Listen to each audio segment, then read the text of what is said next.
Hi, guys. I wanted to talk about some things that have been going on this week in regards to your posts. You guys are doing great. I really like to see the diversity and the ideas that you're having in resiliency and some of the things that you're protecting and how you're protecting them.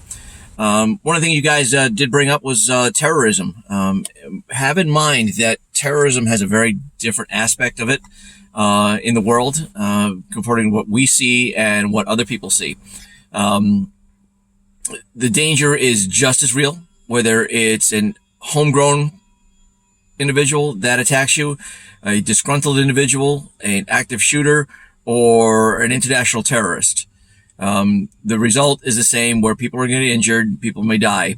And in regards to that, as an emergency manager, you have to work with everybody that's in your town or your facility to protect everybody, from the first responders to the victims to anybody that responds or comes in as mutual aid or whatnot. So that is you have to do a lot of communication.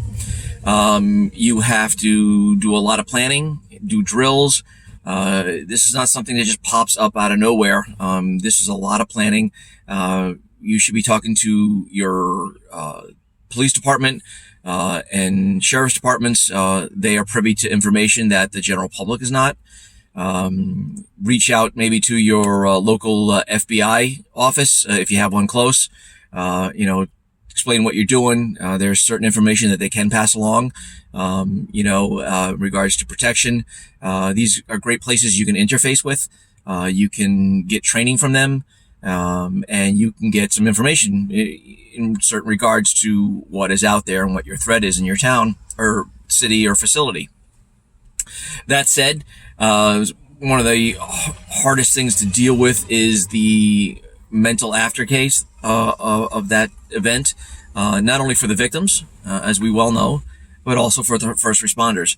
They need to be taken care of. So as an emergency manager, make sure that you can, build something in with that, whether it's critical and stress debriefing, whether it is other types of help that they may get. All too often, they are forgotten about and just left to be on their own way or told to suck it up. This is not what we should be doing for those people that are, our first responders.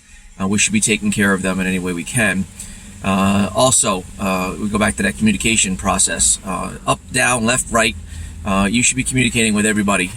You should, talk about your plans. You should talk about what you want to do, how people respond.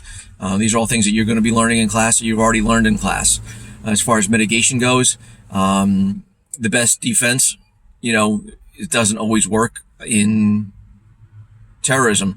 But if you can make it harder and make them choose a different target somewhere else, then you've done your job. Again, it's not an easy thing to do. Sometimes the most simple things to be doing are some of the best things to do. And then, of course, there's education of your responders, education of your staff, and most importantly, education of the public. You can go a long way by people talking about seeing what they're seeing and reporting what they think is suspicious. So, that said, you guys have done great.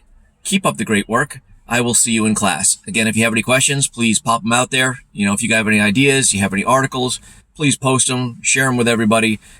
We're here to not only, learn from me and learn from the class, but also learn from each other. All right, guys, have a great day.